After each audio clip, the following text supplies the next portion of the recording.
This video is a précis of the Kaspersky Lab webinar APT Predictions for 2015, hosted by Costin Raiu, Director of the Global Research and Analysis Team at Kaspersky Lab. Welcome to our overview on APT Predictions for 2015.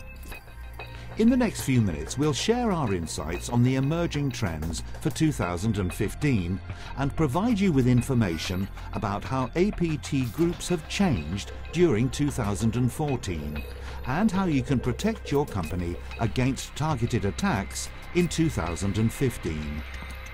But first, a few words about Kaspersky's Global Research and Analysis Team, otherwise known as GREAT. GREAT is an elite threat research unit formed in 2008 with the purpose of obtaining and organizing threat intelligence research. Our focus is on advanced persistent threats, critical infrastructure and banking threats, and complex targeted attacks. We've identified and analyzed some of the most sophisticated threats, such as Flame, Gauss and Mini-Flame, as well as Red October, which we uncovered in January 2013, and Coretto, also known as the Mask, which we uncovered in February 2014. Red October is a very interesting one, as after over a year of silence, they have returned with some new tricks, and in December 2014, we published our analysis of Cloud Atlas, which is a reborn operation from the Red October group. We have also published a targeted cyber attacks logbook, which can be accessed at https://apt.securelist.com. Here you can see the latest information and intelligence about the threat actors that we have discovered and have been tracking for years.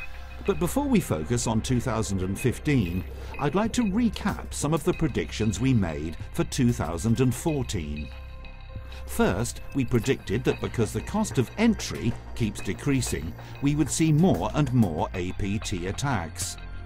We also observed the emergence of cyber mercenaries and supply chain attacks, which we outlined with the IceFog report last year. Additionally, we predicted the emergence of larger operations coupled with surgical strikes and critical infrastructure attacks. Also, we felt that wipers and cyber sabotage signified a very interesting but extremely dangerous trend, because wipers represent the worst nation-state cyber weapons, as they are easy to develop and deploy with absolutely devastating effects. So what does Kaspersky's Global Research and Analysis Team predict in 2015? Well, one of the most interesting things we are seeing is the merger of cybercrime and APT. We've investigated a number of incidences where banks have been breached using methods which are straight out of the APT playbook. These include targeted attacks with spear phishing exploits, where special tools are deployed in the bank infrastructure to facilitate the theft of money from the bank itself, rather than its online customers. If we had only seen this incident once, we could say it was random. However, we've already seen it a few times, and we believe that these types of incidents will become more and more popular in 2015. We also predict the fragmentation of bigger APT groups, such as APT1, also known as the Comments Crew, Energetic Bear, MS Updater, also known as Putter Panda, Regin, and so on. We've observed a more organized phenomenon of naming and shaming the people behind these APT groups, and there are even wanted posters from the FBI for some of the people actually involved or suspected of being involved in these operations. So what will happen as a result of this naming and shaming? Well, we think that they will leave some of these high-profile groups and form smaller groups. And as a result, we will see attacks from a wider range of sources because there will be more, albeit smaller, APT groups. And all these groups will hunt for the same targets. So if you're a big company and you are currently seeing 3 or 4 threat actors, it's quite likely that you will see attacks from maybe 5, 6, 7 or even 8 different threat actors in the future. The other thing, which is quite interesting but scary at the same time, is the evolving malware techniques in APT attacks. We see that more malware is being updated for 64-bit systems, for example Reagin and Turler. The main reason this is happening is because there are more and more 64-bit operating systems out there, and we can see this growth based on the information we collect from the Kaspersky security network. Actually, nearly 60% of Kaspersky users run a 64-bit operating system, and this is already almost 20% higher than last year, so there is a clear trend here. Additionally, we've seen more advanced persistent techniques as well as hiding techniques, and what we call cross-platform persistence techniques, where an attacker breaches your network and deploys implants in several places. They Trojanize Windows systems, but at the same time they leave a back door on your Unix servers, just in case they need to come back or if they get removed from the Windows systems. And we've seen the targeting of network equipment, embedded devices and industrial control systems. One example is Black Energy. This is a really interesting case, as we observed a very funny message from the Black Energy developers. They insist that they are real hackers and that Kaspersky will never get a Black Energy sample, which obviously we did. In the future, we expect to see more sophisticated malware implants, enhanced evasion techniques, and use of virtual systems. And this can make it more difficult for forensics engineers to recover the artifacts from the infection process. Another interesting thing we've observed is the use of new methods of data exfiltration. We have a very interesting case with Reagin, for example, which we call Country X. What we saw was pretty mind-blowing. There were a number of victims in Country X, including the President's Office, a research institute, a bank, and an educational institution. All these victims were actually merged into a peer-to-peer network that was used to create a VPN into the command and control server. So when the attackers wanted to steal documents from the President's Office, instead of sending the documents to the CNC server in India, they would go through the bank's or educational institutions' network. This route has very little chance of raising an alarm, because it's quite normal for somebody to check a bank's website or look at an educational institute's website from the same country. We have also seen the use of compromised trusted websites and WebDAV as a communication protocol, which we observed with the Cloud Atlas threat actor.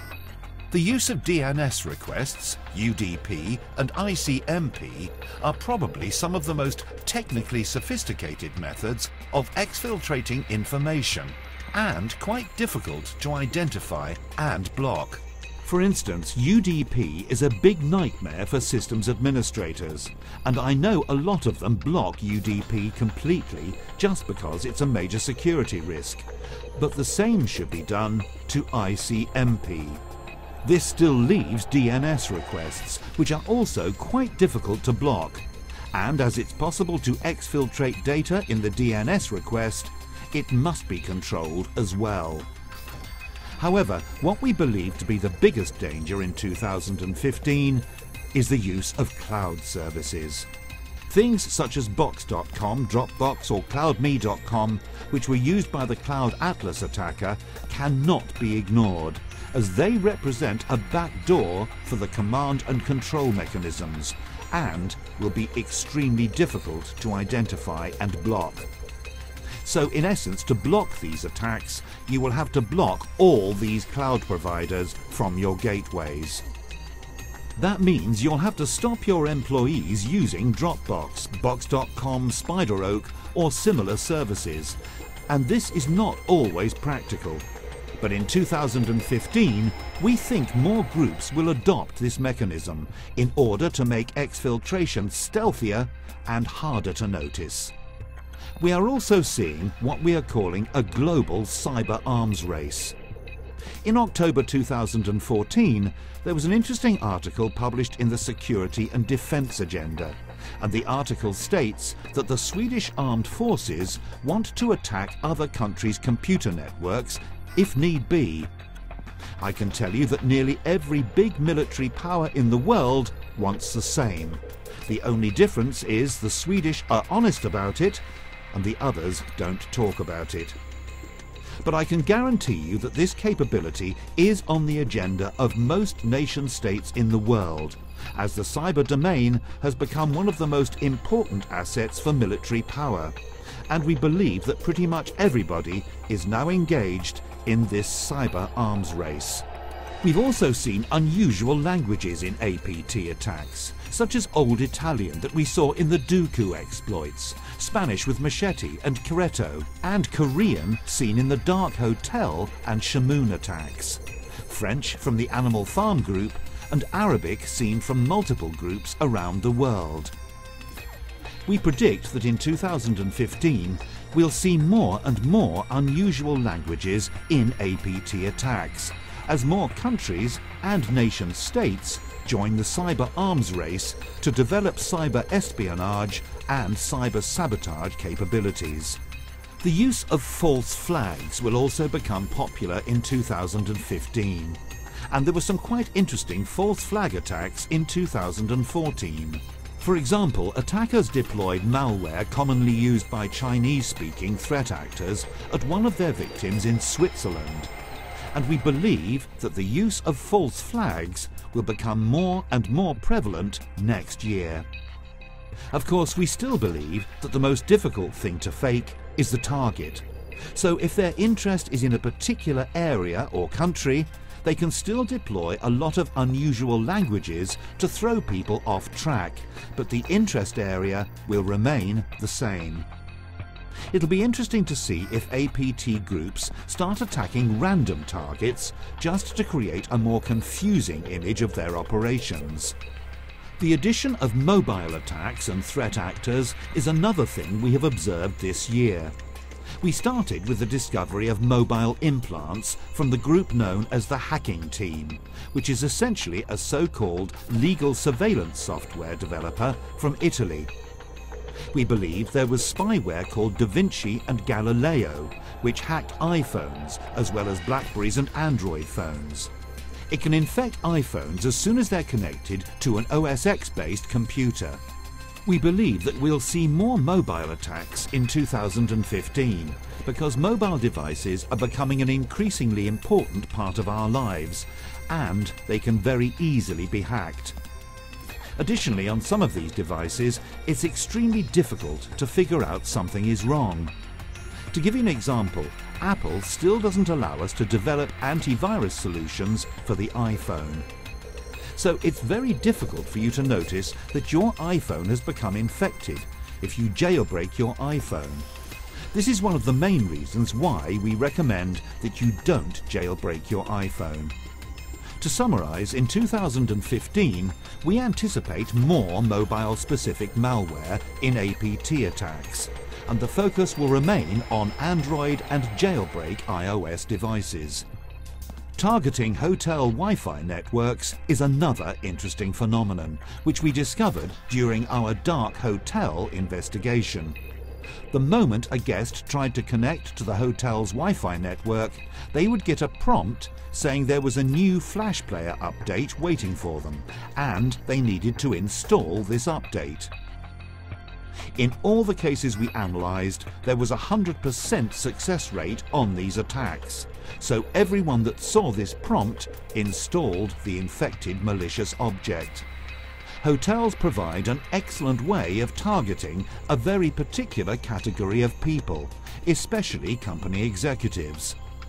The moment you start targeting clients via expensive hotels, you know that the people who go there have money, so they represent a very lucrative target. In 2015, we predict a few other groups will also embrace these techniques.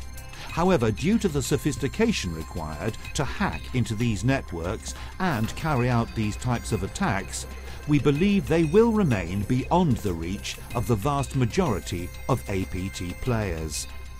Targeting interesting entities or companies with surgical precision attacks and botnets has also become more common, and we call this targeted mass surveillance. In general, APT groups are quite careful to avoid making too much noise. However, in 2014, two groups, the Animal Farm Group and the Dark Hotel Group, both used botnets in addition to their regular targeted operations. If you're wondering why they did this, there is probably an easy explanation. First of all, botnets offer one simple advantage, which is a mass surveillance apparatus for a poor country. If you don't have access to fiber optics passing through the Atlantic, or if you don't even have access to fiber optics in your neighboring countries, you can still execute mass surveillance operations by launching this kind of botnet attack. Two very good examples of a mass surveillance threat were Flame and Gauss, which we discovered in May 2012 and August 2012 respectively. They were designed to infect as many people as possible and to extract documents from their computers. Botnets can also be used to launch DDoS attacks, and these tools can be extremely useful during a military conflict. Or they can simply be used for cyber guerrilla attacks to shut down the neighbouring country's government or media websites and so on. Our prediction is that in 2015, more APT groups will embrace this strength. They'll start by using their own botnets in addition to precise, surgical, targeted attacks. To understand how these work together, we can use the Dark Hotel example. Compromised torrent files and malicious movies were distributed through the botnet operations. They used emails and targeted phishing exploits coupled with the hotel network's Wi-Fi for very selective targeting of business executives around the world. The commercialization of APT attacks is another very worrying development.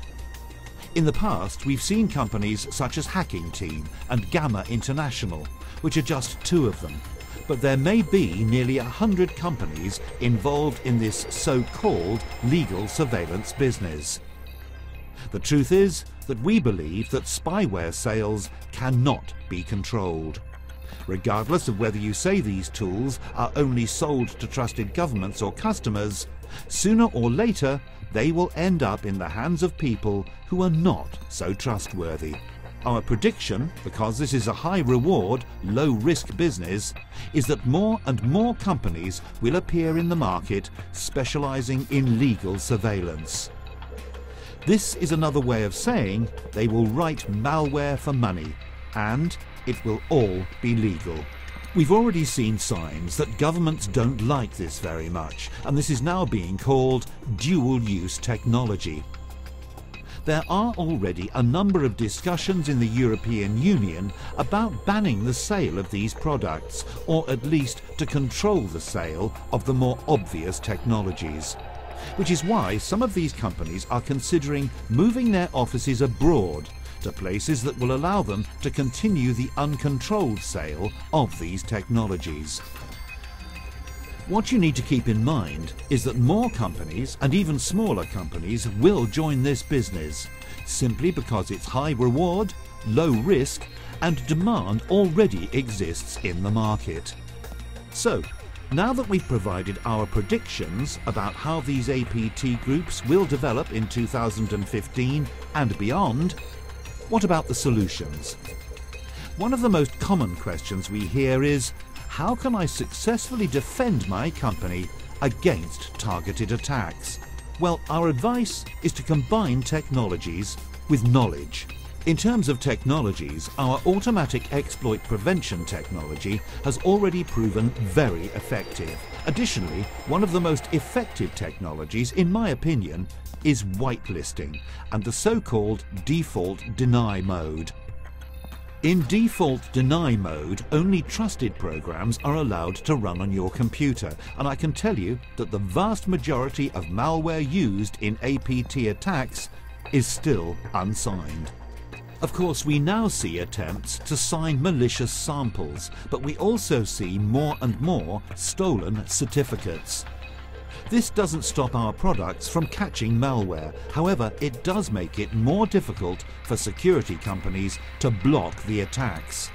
We recommend you deploy both whitelisting and default deny mode, as they offer an increased degree of protection. And when coupled with things such as automatic exploit prevention and the Kaspersky Security Network, which offers instant reaction to the latest threat, they go a long way towards protecting your company against targeted attacks. Secondly, a very important part of APT protection is knowledge. Kaspersky Lab's intelligence reports are available on many different active campaigns. If you'd like more information about the intelligence subscriptions from Kaspersky Lab, please email intelreports@kaspersky.com. We offer all sorts of services, including cybersecurity training, malware analysis training, as well as data threat feeds and botnet tracking. Combining the world's most advanced technologies with education and knowledge is our way of fighting APT attacks. And finally, I'd like to summarize our findings. 2014 was a sophisticated and diverse year for APT incidents. We discovered 3 zero-day vulnerabilities in 2014, and all of them were used in the wild by different threat groups. In particular, they were used by the Dark Hotel and Animal Farm Group. We've also exposed several APTs, such as the Mask, Dark Hotel, Machete, Cloud Atlas and Regin. And as we expose more and more established espionage campaigns and other companies do the same, we think that the attackers will try to become more and more elusive. They will try to go underground, and they will use more sophisticated hiding methods. That's why we believe the war against APTs in 2015 will be elusive. As groups become concerned with exposure and naming and shaming, they will deploy rootkits, they will deploy malware, and they will use hacked websites. In fact, they will use any available mechanism and technology to hide their traces. And finally, we believe that the use of false flag operations will become more popular, and we will start seeing all sorts of unusual artifacts and languages in the malware. But as these groups continue to deploy malware, Kaspersky will still be fighting to protect our users from cyber threats.